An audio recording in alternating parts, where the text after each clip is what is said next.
1898 में यानी कि 128 साल पहले 14 साल के बर्मा जा रहे लड़के ने सपने में भी नहीं सोचा था कि एक दिन ये बर्मा उसके बेटे की जान ले लेगा। जापान के हमले के बाद पूरा का पूरा बिजनेस बर्बाद हो गया। 20,000 एकड़ जमीन हाथ से निकल गई। बिजनेस वापस लाने के चक्कर में बेटे को बर्मा भेजा और वहां बेटे को गोली मार दी गई। 1884 के तमिलनाडु के एक गांव में पैदा हुए उस लड़के ने कभी सोचा भी नहीं था कि हार्वर्ड बिजनेस स्कूल में एक दिन उनकी फैमिली पे बिजनेस केस स्टडी लिखी जाएगी।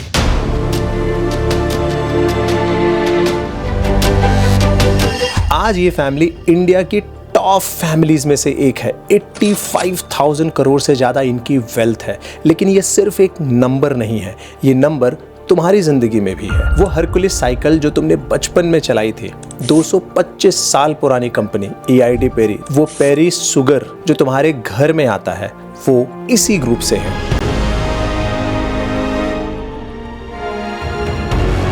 One of the top Nifty 50 company Cholamandalam finance इसी ग्रुप की कंपनी है। और वो ट्रांसफार्मर जो तुम्हारे शहर में बिजली पहुंचाता है, CG पावर, इसी ग्रुप का है। कैसे एक मरती हुई कंपनी को 1.5 लाख करोड़ की कंपनी बना दिया, इस टर्न अराउंड पे एक पूरी बुक लिखी गई है, द ग्रेट रिवाइवल। इन्फोसिस के को-फाउंडर नंदन नीलकनी ने कहा ये स्टोरी होप और इंस्पिरेशन की है। 29 से ज्यादा बिजनेसेस, 10 से ज्यादा listed companies on national stock exchange and Bombay stock exchange. और इसी फैमिली ने 90% वोट से अपने ही घर के एक फैमिली मेंबर को बोर्ड से बाहर कर दिया। यह है इंडिया के मुरुगप्पा फैमिली की कहानी।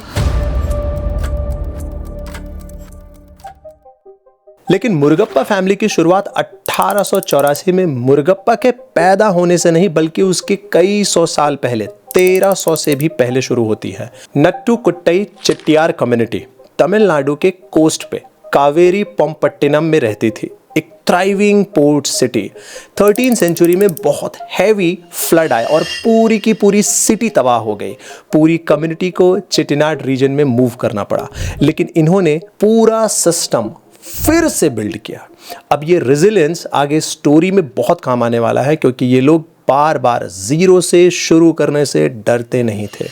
ये कम्युनिटी ओवर टाइम थ्राइव करती गई 19th सेंचुरी तक। ये कम्युनिटी पूरे साउथ ईस्ट एशिया के प्राइमरी बैंकिंग सिस्टम बन चुके थे। कोई RBI नहीं, कोई सेबी नहीं, फिर भी क्रॉस कॉन्टिनेंटल बैंकिंग, बिना एक भी फॉर्मल बैंक ब्रांच के। बर्मा में राइस ट्रेड का पूरा फाइनेंस इनके हाथ में था। मलाया में रबर प्लांटेशन एंड सिर्फ अकेले सीलोन जो कि आज का श्रीलंका है, 700 से ज्यादा चेटियार फॉर्म से 1916 तक। सिंगापुर, वियतनाम, मॉरिशस, सब जगह। और इसी कम्युनिटी से 2 बैंक भी निकले हैं जो आज भी एग्जिस्ट करते हैं, Indian bank and Indian overseas bank. But ये चलता कैसे था? हुंडी सिस्टम, यस, जो कि प्योरली बाहर से देखने में ट्रस्ट बेस लगता था, but internally it was accounting Marvel. Example से समझो, मान लो आप 1890 में रंगून बर्मा में हो, एक बर्मीज राइस फार्मर जिसे सीड खरीदने के लिए पैसा चाहिए, लेकिन कोई बैंक उसे लोन नहीं देगा क्योंकि ब्रिटिश बैंक सिर्फ गोरा साहब के लिए था। तो वो जाता है एक चेटियार मर्चेंट के पास। मर्चेंट जमीन देखता है, ट्रैक रिकॉर्ड देखता है, रेपुटेशन चेक करता है और एक कागज पे लिखता है, जैसे आज बैंक्स वेरिफिकेशन करती है। और कागज पे क्या लिखता है कि मैं रंगून वाला मुर्गन सेठ प्रॉमिस करता हूं कि इस कागज का होल्डर मेरे बर्मा के या फिर बर्मा के बाहर मद्रास पार्टनर के पास जाए तो उन्हें ये पूरी अमाउंट मिलेगी। और स्क्रीन पे आपको एक हुंडी सिस्टम का सैंपल भी दिख रहा होगा। ये काफी मॉडर्न है, 1915 का है। कोई गवर्नमेंट नहीं, कोई गारंटी नहीं, कोई कोर्ट नहीं, कोई लीगल एनफोर्समेंट नहीं, लेकिन फिर भी ये कम्युनिटी जो आज का स्विफ्ट ट्रांसफर है, बिल्कुल वैसे काम करती थी 100 साल पहले। बाय द वे, हुंडी सिस्टम की पर्ची लेकर के जरूरी नहीं है कि जिसको लोन चाहिए वही जाए। चेटियार कम्युनिटी के भी कई लोग ट्रेवल करते रहते थे, तो वो भी बर्मा से मद्रास के बीच में उसको मूव करा देते थे। और ये सिर्फ कम्युनिटी की रेपुटेशन पे पूरा का पूरा सेट था। इस तरह एक फार्मर रंगून में बैठ के मद्रास से पैसा ले सकता था या ट्रांसफर कर सकता था बिना एक भी फिजिकल करेंसी मूव किए। और अगर कोई चेटियार डिफॉल्ट करे तो पूरी कम्युनिटी मिलकर इंश्योर करती थी कि क्रेडिटर का पैसा वापस आए। और एक इंपॉर्टेंट बात, वेलाई ओलाई यानी कि व्हाइट लीफ अकाउंटिंग, ये था चेटियार कम्युनिटी का double entry book keeping system, जिसमें हर ट्रांजैक्शन 2 जगह रिकॉर्ड होती थी, डेबिट में एंड क्रेडिट में साइमल्टेनियसली। इसको आप ऐसे समझो कि अगर आपको आपका पूरा फाइनेंसेस देखना हो तो चाहे तो आप अपने पूरे इनकम पे जोड़ लो तो वो आपके फाइनेंसेस हो गए, या फिर सारे एक्सपेंसेस को जोड़ लो तो भी आपके पूरे फाइनेंसेस के बारे में मालूम पड़ जाएगा, क्योंकि दोनों end of the day net net बराबर होंगे, ऑफ कोर्स डेट वगैरह हटा के। बिल्कुल उसी तरीके से ये डेबिट एंड क्रेडिट दोनों साथ में मेंटेन करते थे। और आप सुनोगे तो हैरान हो जाओगे कि यूरोप में ये सिस्टम 1494 में लूका पिचोली, अगर मैं नाम कहीं सही प्रोनाउंस नहीं कर रहा हूं तो प्लीज फॉरगिव मी, एक इटालियन थे, पहली बार पब्लिश किया था, जिनको अकाउंटिंग और बुक कीपिंग का फादर भी कहा जाता है। लेकिन चेटियार कम्युनिटी इससे कई साल पहले 5 कॉन्टिनेंट में बिना कंप्यूटर के, सॉफ्टवेयर के, सिर्फ डिसिप्लिन और कम्युनिटी अकाउंटिंग के दम पे पूरा सिस्टम चला रहे थे। और उसी चेटियार कम्युनिटी के एएम मुरुगप्पा चेटियार सिर्फ 14 साल के, और उनकी फैमिली ने एक डिसीजन लिया कि इनको बर्मा भेजो बिजनेस सीखने। वैसे ये एएम का फुल फॉर्म अलग अलग जगह पे अलग अलग मिलता है, बट ये तमिलनाडु में बहुत कॉमन प्रैक्टिस है, जहां पे ग्रैंडफादर का नाम जो है बच्चे को दिया जाता है। और आगे आपको ये वीडियो में समझ में भी आएगा कि किस तरीके से एक नाम को आगे ये कैरी फॉरवर्ड भी करते रहते हैं, और ये रिसर्च के टाइम पे हमें मालूम भी पड़ा। तो 1898 में मुरुगप्पा चेट्टीनाड से चलते हैं और एक स्टीमर पे मद्रास से रंगून के लिए निकलते हैं। लगभग 4 दिन का सफर बे ऑफ बंगाल से होते हुए वो रंगून पहुंचते हैं।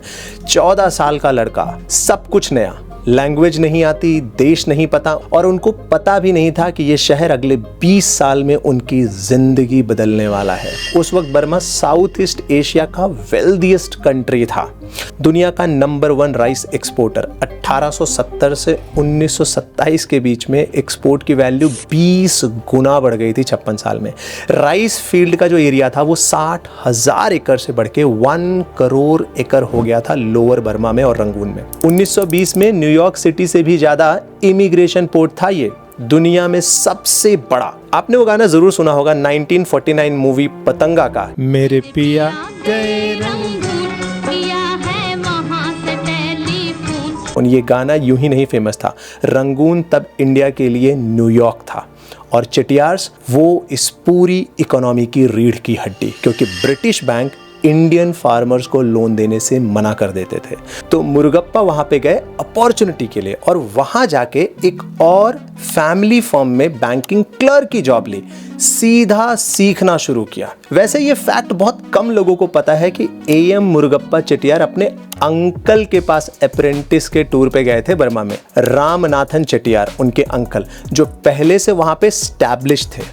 ह्यूमिलिटी के साथ वहां पे इन्होंने 2 साल काम किया एंड 1900 में अपने अंकल के साथ मिलकर बर्मा के मॉलमीन में AMM&RM फर्म बनाई, यानी अपने और अंकल के नाम पे। और ये फर्म बनाने के साथ साथ उनका बिजनेस लगातार ग्रो करने लगा। 20 साल बाद वो बैंकिंग अप्रेंटिस वाला लड़का लोअर बर्मा की सबसे बड़ी प्राइवेट बैंक का मालिक था। ये कितना बड़ा था? उस वक्त चेटियार कम्युनिटी की लेंडिंग लोअर बर्मा की टोटल लेंडिंग का 80% थी, और उस कम्युनिटी में मुरुगप्पा की फर्म सबसे बड़ी। बर्मा में 20,000 एकड़ जमीन, मलेशिया, वियतनाम, सिलोन जो कि आज का श्रीलंका है, सब जगह नेटवर्क। ब्रिटिश वायसराय ने पर्सनली इनको टाइटल दिया था दीवान बहादुर, यानी ब्रेव चीफ रेवेन्यू ऑफिसर्स। और ये जो दीवान बहादुर का ऑनर था, ये ब्रिटिशर्स द्वारा दिया जाने वाला किसी भी इंडियन को हाईएस्ट ऑनर था। ऑफ कोर्स इसके नीचे राय बहादुर, राय साहब, ये सब भी एग्जिस्ट करते थे। बाय द वे, इंडिया में जो प्रिंसली स्टेट थे, उनके जो राजा थे, उनको भी अंग्रेज दीवान ही कहते थे, यानी कि समझ लो वो राजा उस समय के वहां के प्राइम मिनिस्टर के बराबर हुआ करते थे। बट ऑफ कोर्स ये बर्मा में थे, वहां कोई प्रिंसली स्टेट नहीं था, तो अंग्रेजों ने इनको जो हाईएस्ट ऑनर था दीवान बहादुर, वो दिया हुआ था। अब दीवान बहादुर यानी मुरुगप्पा के 3 बेटे हुए। 1902 में मुरुगप्पा, अगेन सी दिस नाम यहाँ पे मुरुगप्पा फिर से आ गया। 1905 में वेलियान एंड 1918 में अरुणाचलम। और तीनों को इनके पिता ने ट्रेन किया, इंग्लैंड भेजा जॉइंट वेंचर पार्टनरशिप सीखने के लिए। और 1920 से 1930 का समय इनके लिए बहुत ही ज्यादा प्रॉब्लमेटिक था, क्योंकि वर्ल्ड में ग्रेट डिप्रेशन चल रहा था। The financial house of cards collapses and the overinflated stock market plunges into a great depression. और उसी समय बर्मा में एंटी इंडियन राइट शुरू हो गए थे। वर्ल्ड वॉर 2 की तरफ दुनिया बढ़ने लगी थी और ये एंटी इंडियन सेंटिमेंट कोई एक्सीडेंट नहीं था। बर्मीज लोग देख रहे थे कि Indian Chettiars, Bengali labourer, Tamil workers Burma की इकोनॉमी पे डोमिनेंट हो गए थे। फैक्ट वाइज मैं आपको बताता हूं कि रंगून की 50% पॉपुलेशन इंडियन थी, 80% लैंडिंग चेटियार्स के हाथ में थी।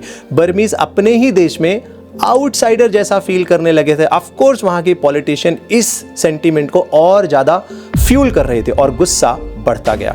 उस वक्त चेटियार कम्युनिटी की 70% वेल्थ बर्मा में थी। ज्यादातर चेटियार फैमिलीज वहीं रुके, सोचे कि अब आगे ये सब ठीक हो जाएगा, लेकिन इन तीनों भाइयों ने सिचुएशन को भांप लिया और बस इंतजार करने की बजाय डिसाइड किया कि 70% वेल्थ एक जगह ये डेंजरस है, हम इंडिया में शिफ्ट करेंगे अब से स्लोली एंड क्वाइटली। दुनिया वर्ल्ड वॉर 1 से जस्ट निकली हुई थी और वर्ल्ड वॉर 2 की तरफ बढ़ रही थी।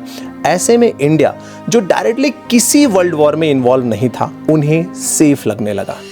हर ब्रांच से जो कलेक्शन होता सीधा मद्रास हेड ऑफिस भेजा जाता, पैसा बर्मा में रुकने ही नहीं दिया जा रहा था। और उसी समय इंडिया आज़ादी की तरफ भी बढ़ रहा था, इंडस्ट्रियलाइजेशन होने वाली थी इंडिया की, ये इन्होंने पहले ही भांप लिया था। जो इनके सबसे बड़े भाई थे AMM मुरुगप्पा चेटियार, वो थे visionary.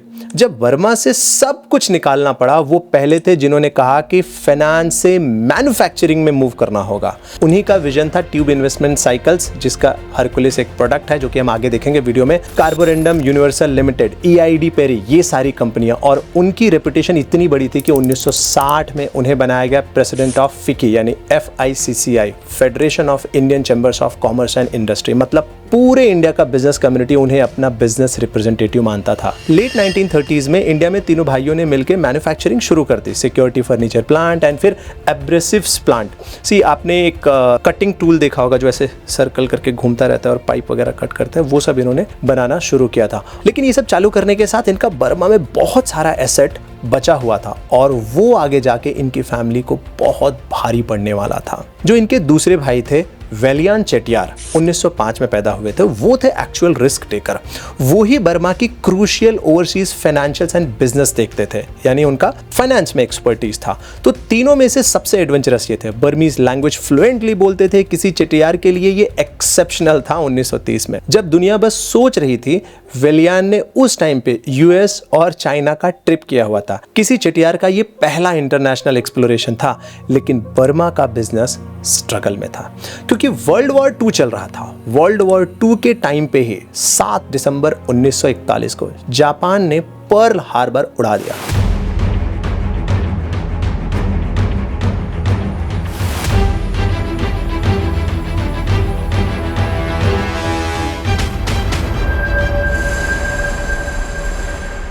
And US Pacific fleets थी, एक ही रात में पूरा का पूरा तबाह कर दिया। जापान का कॉन्फिडेंस आसमान छू रहा था और सिर्फ 4 दिन बाद 11 दिसंबर 1941 को जापानीज ने बर्मा पे भी इन्वेजन शुरू कर दिया। एंड 1942 के मार्च तक उन्होंने रंगून को पूरा गिरा दिया। जो चेटियार्स बर्मा में रुके थे, Great Depression, World War 2, Burma nationalisation, इन तीनों की वजह से पूरा डिजास्टर साबित हुआ और उनका पूरा बिजनेस बर्बाद हो गया। जो इंडिया शिफ्ट हो चुके थे, जैसे मुरुगप्पा फैमिली का कुछ पार्ट, वो थोड़ा बहुत बच गए, लेकिन मुरुगप्पा फैमिली के लिए वर्स्ट टाइम अभी आने वाला था। वॉर खत्म हुआ और 1945 में वेलियान, दीवान बहादुर के दूसरे बेटे, उनको लगा कि अब बर्मा हम जा सकते हैं, तो वो बर्मा वापस गए, जो कि आज का म्यांमार है। और वही बर्मा के बिजनेस एक्सपर्ट थे, तो उनका जाना बनता भी था। लेकिन क्यों गया? क्योंकि मुरुगप्पा फैमिली की बर्मा में 20,000 एकड़ जमीन थी, प्लस कम्युनिटी के लोन्स, प्रॉपर्टी, एसेट। वेलियान इसलिए वहां गए कि बर्मा पार्लियामेंट में एक बिल पुश करने, चेटियार्स को उनका पैसा वापस मिले। क्रेडिटर से मीटिंग कर रहे थे, पॉलिटिशियन से बात कर रहे थे, लेकिन एक शाम एक क्रेडिटर मीटिंग के बाद वो घर की तरफ चल रहे थे। अंधेरा था, बिजली नहीं थी। दरवाजे के पास पहुंचे और एक नौजवान जो अंधेरे में छुपता हुआ खड़ा था, पिस्टल निकाली और एक गोली एक बार। वेलियान वहीं गिर गए। 40 साल की उम्र में उनकी डेथ हो गई। वो आदमी जो बर्मा में अपनी फैमिली की खोई हुई दौलत वापस लाने की कोशिश कर रहा था, वो खुद वापस नहीं आ पाया। और जब ये खबर इंडिया पहुंची तो दीवान बहादुर यानी उनके पिताजी पूरी तरीके से टूट गए। मुरुगप्पा फैमिली पूरी तरीके से कमज़ोर पड़ने लगी। उसके बाद मुरुगप्पा ने बर्मा के बिजनेस को पूरी तरीके से छोड़ने का निर्णय लिया। उन्होंने 2 डिसीजन लिए। पहला, सब ओवरसीज इन्वेस्टमेंट बंद, सिर्फ इंडिया। और वो तीसरा भाई जो कि सबसे छोटा था, AMM अरुणाचल चेट्टियार, 1918 में पैदा हुए, वो थे द बिल्डर, सबसे छोटे। लेकिन जो विजन बड़े भाई ने देखा था और दूसरे भाई ने फाइनेंस किया, उसे जमीन पे उतारने का काम अरुणाचलम ने किया। TI साइकिल, क्यूमी, शुगर मिल, उन्होंने स्पेसिफिकली ग्रुप को मैन्युफैक्चरिंग में डाइवर्सिफाई किया। तीनों अलग अलग सेक्टर्स, तीनों एसेंशियल फॉर इंडिया। और उनकी एकेडमिक लीगेसी भी छोटी नहीं है। IIT मद्रास के chairman and board of governor बने वो। दूसरा एक यहाँ पे इंपॉर्टेंट पॉइंट है, क्योंकि उनके एल्डेस्ट सन AMM मुरुगप्पा की सिर्फ बेटियां थी, तो उन्होंने अपने एल्डेस्ट बेटे से कहा कि विलियन के एक बेटे को अडॉप्ट कर लो। ये था मुरुगप्पा फैमिली का वो डिसीजन जो आज भी अरुणाचलम वाले डिस्प्यूट में है और ये इको करता है, लेकिन वो हम बाद में इस वीडियो में आगे स्टोरी में आने वाला है। और फिर साल आता है 1949। एक तरफ उन्होंने एक नई कंपनी की शुरुआत की, TI साइकिल्स, जो आप हरकुलिस साइकिल देखते हो उसी से है। वहीं दूसरी तरफ 1949 में उनके पिता दीवान बहादुर भी नहीं रहे, यानी कि अब बिजनेस पूरी तरीके से इन्हीं दोनों भाइयों पे टिका हुआ था। चूंकि पहले भाई का मैन्युफैक्चरिंग में इंटरेस्ट था, तो उन्होंने जॉइंट वेंचर किया ट्यूब इन्वेस्टमेंट UK के साथ।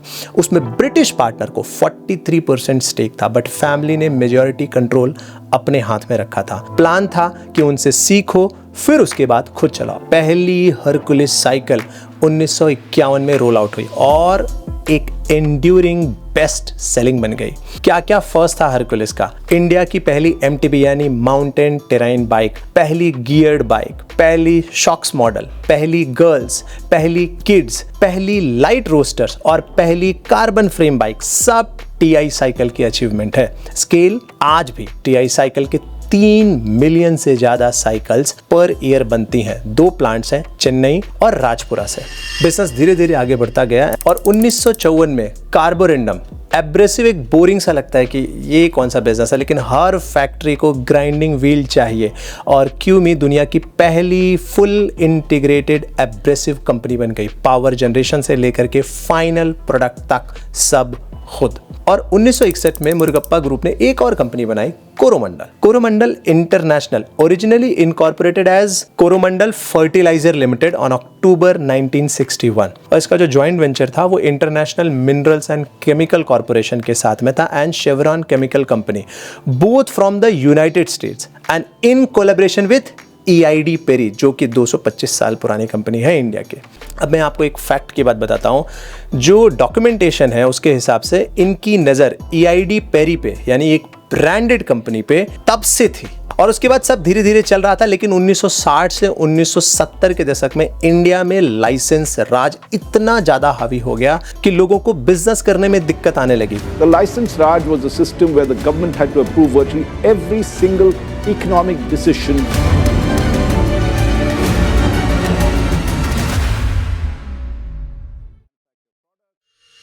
मुरुगप्पा ग्रुप ने कई लाइसेंस मांगे, बहुत ट्राई किए, लेकिन सिर्फ एक ही मिला।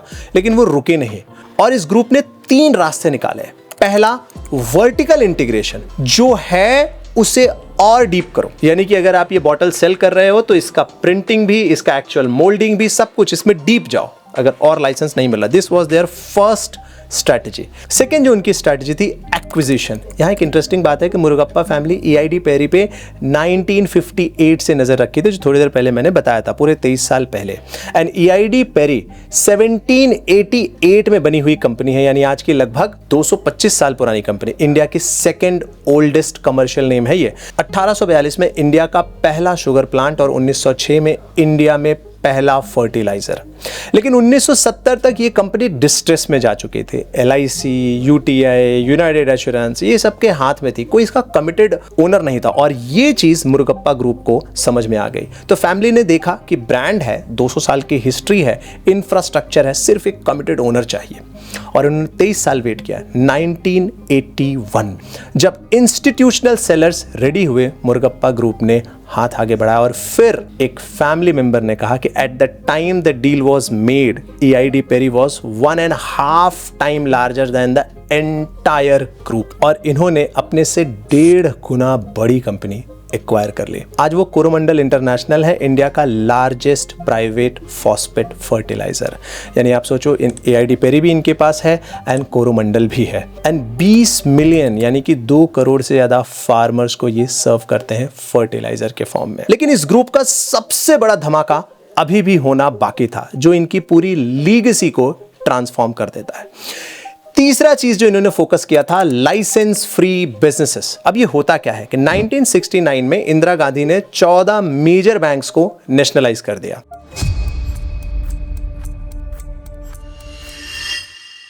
इससे छोटे ट्रेडर्स, ट्रक ऑपरेटर्स, इनको क्रेडिट की दिक्कत होने लगी। अब लोन कहां से मिले? गवर्नमेंट बैंक्स, उनके पास तो वक्त ही नहीं है।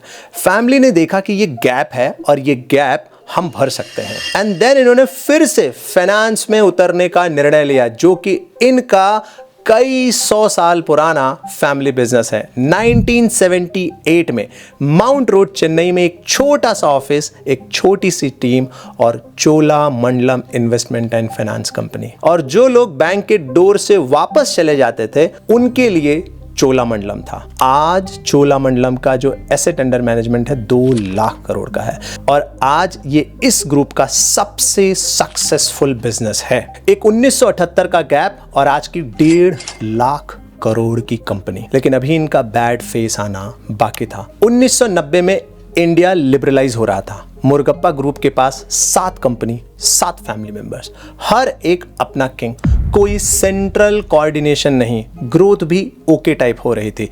स्लो ग्रोथ को देखते हुए फैमिली ने डिसाइड किया कि ये नहीं चलेगा। 1990 में पहली बार मुरगप्पा कॉरपोरेशन बोर्ड बना, लेकिन असली रेवोल्यूशन 1999 में आया जब MV सुब्बैया, दीवान बहादुर के पोते ने एक डॉक्यूमेंट बनाया, फैमिली कॉन्स्टिट्यूशन।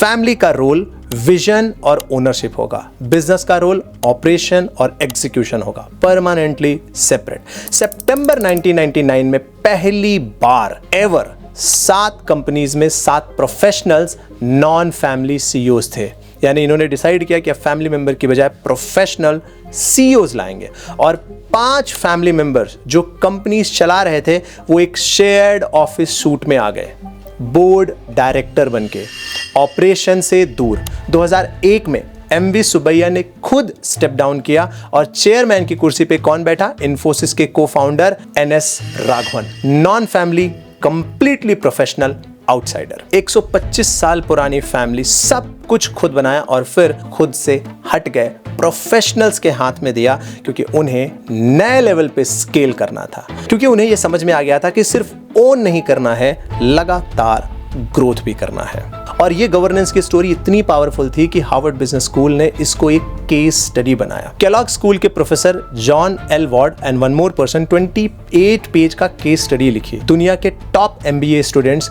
मुरगप्पा फैमिली के गवर्नेंस मॉडल को पढ़ते हैं।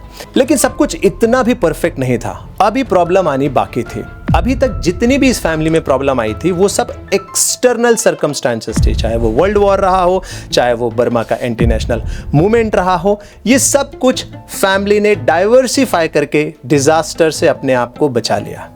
लेकिन इसके बाद होता है एक बहुत बड़ा मिस्टेक। सबकी तरह मुरगप्पा ग्रुप ने भी एक गलती की, और गलती भी कैसी? एक ऐसी कंपनी जो इनकी अपनी खुद की थी। साल 2005 सिंगापुर के एक बड़ा बैंक DBS बैंक इंडिया में एक्सपांड करना चाहता था। उन्हें चाहिए था एक पार्टनर जो इंडिया के मार्केट को जानता हो, जिसके पास ऑलरेडी कस्टमर हो, जिसके पास नेटवर्क हो। मुरगप्पा के पास वो सब कुछ था। मुरगप्पा के पास चोलामंडलम था, यानी कि सब कुछ जो DBS को चाहिए था।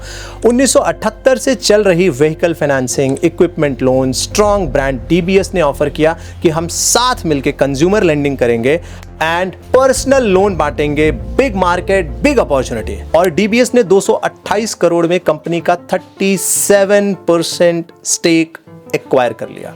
क्या हुआ था बीच में? 2006 से 2008 के बीच में चोलामंडलम DBS ने पर्सनल लोन और कंज्यूमर लेंडिंग जम के एग्रेसिवली की, लेकिन फिर आया 2008 का global financial crisis. A 158-year-old bank, Lehman Brothers, collapsed overnight. $600 billion in assets vanished. It was the largest bankruptcy in US history. Millions lost jobs. Over 8.7 million Americans were unemployed by 2009 due to the crisis.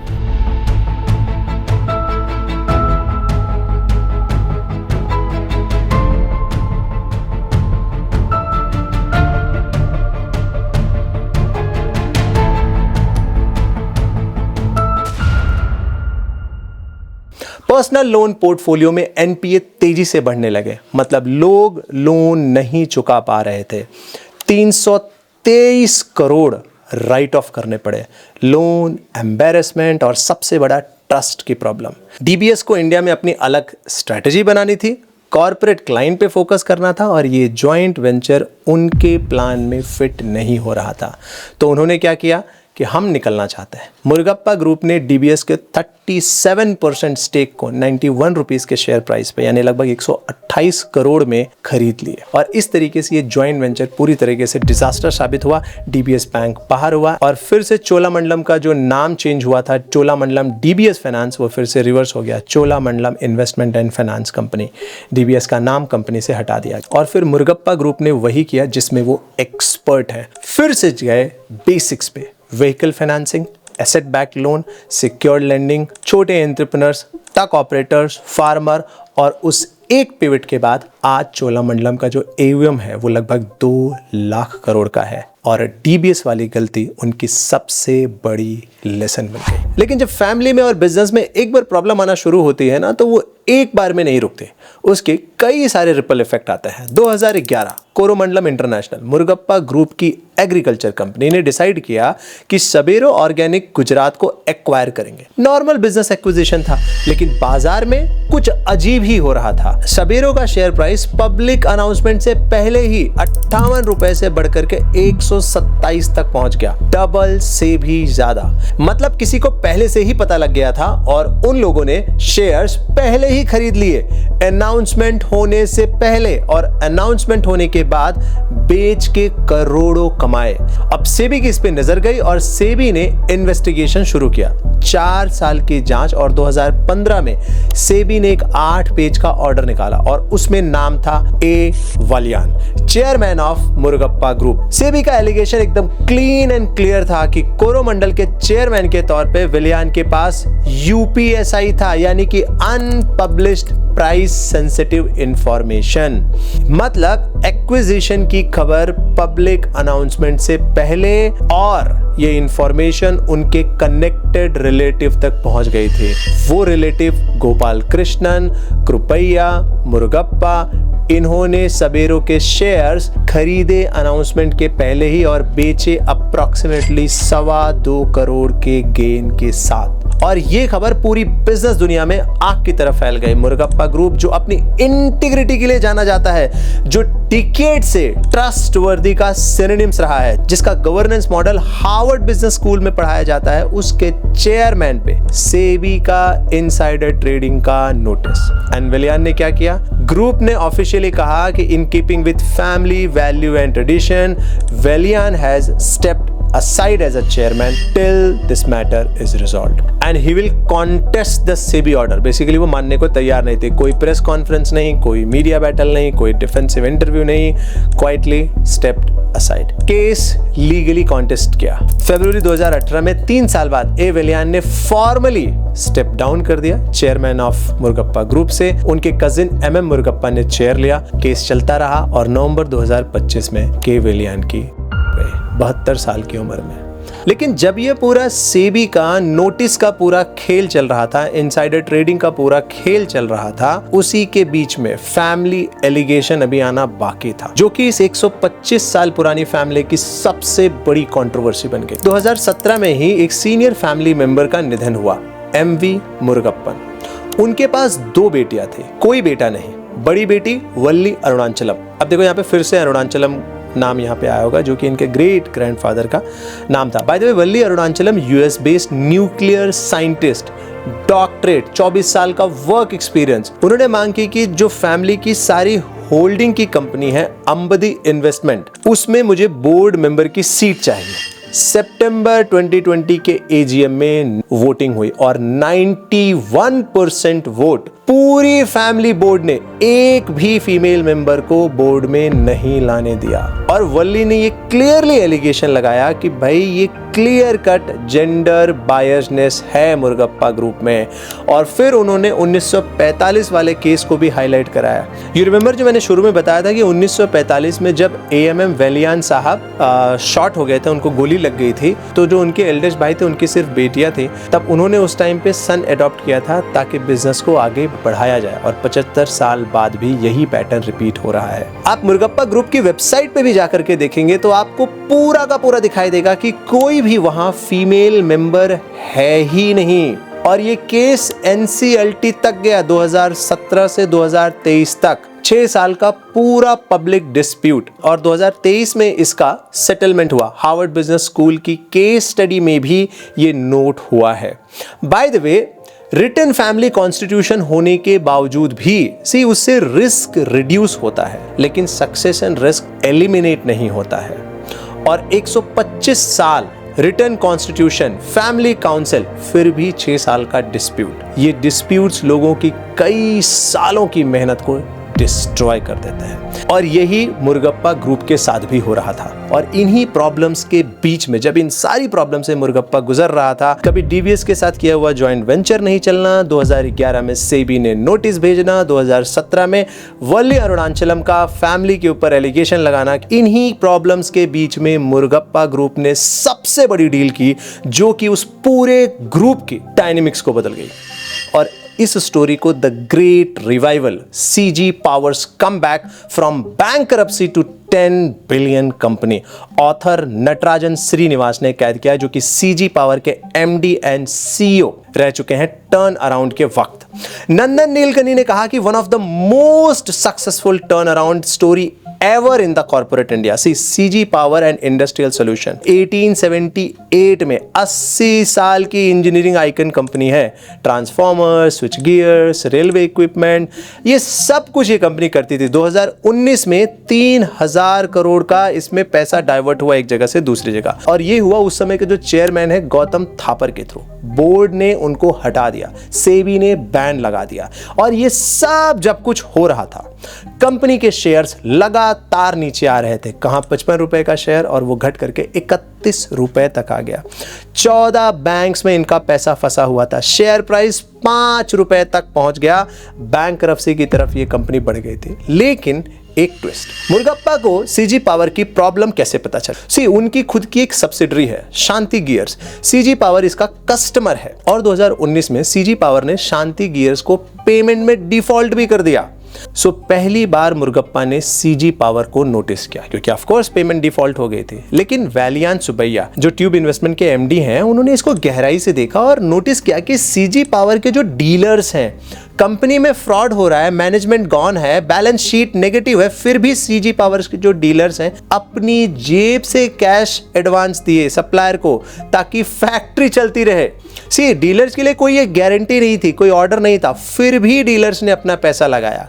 क्यों? वैलियान को ये लगा कि company में कुछ तो बात है। और वैलियान ने ये बाद में कहा भी कि इट वाज़न्ट सो साइंटिफिक और so well thought through. Instinctively it felt like very good company, and that is the confidence with which we went into it. यानी वो इंस्टिंक्ट के बेस में उनको लगा कि नहीं, ये कंपनी में कुछ तो बात है। एंड उस समय के आप न्यूज उठा करके देख लो, CNBC 18 की हेडलाइंस की only bidders, COVID raging, no reliable balance, unknown liability, this is how Murugappa bought CG power, November 26, 2020. They went through a Swiss challenge. They wanted to go through a Swiss challenge. If there is anybody else, then best price to be got. But nobody came forward. Then ultimately TI was declared the winner. And then that is how TI acquired this company. लगभग उन्होंने 580 crore invest किए 8 रुपए के share price पे और 50% company का controlling stake ले लिया। अपनी बुक में श्रीनिवासन लिखते हैं कि the Murugappa group leader was on trial for taking a bold diversification call after being bicycle auto components for 50 years. पूरी दुनिया बोल रही थी कि गलत डिसीजन है, और श्रीनिवासन का पहला दिन stepping on to turning wickets. हर assumptions फेल हो सकती थी, कोई डिक्टेट नहीं दिया। सीनियर मैनेजर से ड्रीम बैटल प्लान बनवाया, एक वर्ड दिया, रीगेन। That's it, regain. 5 साल का अकाउंटिंग रीस्ट्रक्चरिंग किया, 14 बैंक के साथ कॉम्प्लेक्स डेट रीस्ट्रक्चरिंग की, regulators, lenders, makers, credibility rebuild, सब कुछ इस ग्रुप ने किया। एंड धीरे धीरे छोटे छोटे चेंजेस करते गए and the small changes compounded well and they added every day something in the company. And 30 महीने में पूरा का पूरा डेट रीपे हो गया, कंपनी प्रॉफिट में आ गई, डिविडेंड भी देने लगी और 1 लाख करोड़ की कंपनी बन गई 30 महीने में।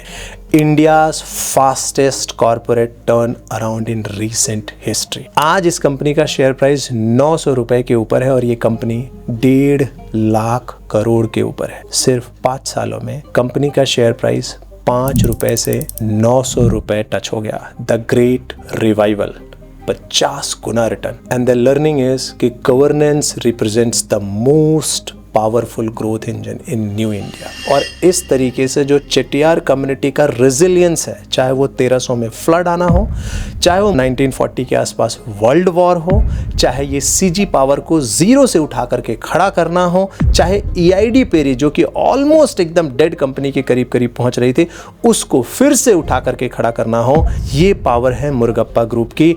जब खास करके आप बेसिक से काम करते हो ना, nothing is impossible. Thank you.